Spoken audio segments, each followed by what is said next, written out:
இந்த முத்துவேல் கருணாநிதி ஸ்டாலின் 1976ஆம் ஆண்டு நீங்கள் அரசியலுக்கு வருவதற்கு முன்பே 23 வயதில் மிசாவில் கைது செய்யப்பட்டு சிறை கொடுமைக்குள்ளானவன் நான். ஓராண்டு காலம் சிறையில் இருந்தேன்.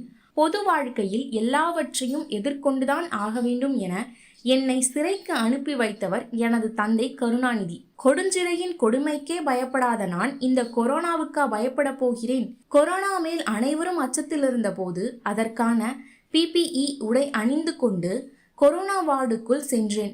இதுவரை யாருக்கும் சொல்லாததை இப்போது சொல்கிறேன். இவ்வாறு நான் கொரோனா வார்டுக்குள் செல்ல போகிறேன் என நான் யாரிடமும் சொல்லவில்லை.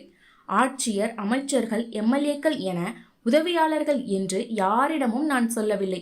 இப்படி சொல்லாமல் நான் கொரோனா வார்டுக்கு சென்ற காரணத்தினால் என் மனைவி துர்கா என்னிடம் கோபித்து கொண்டு 1 வாரம் பேசாமல் இருந்தார். இது சத்தியம்.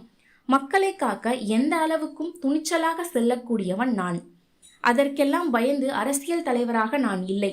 பழனிசாமியின் கீழ்த்தரமான பேச்சை கேட்ட பிறகு என்னுடைய வருத்தம் எல்லாம் என்ன தெரியுமா?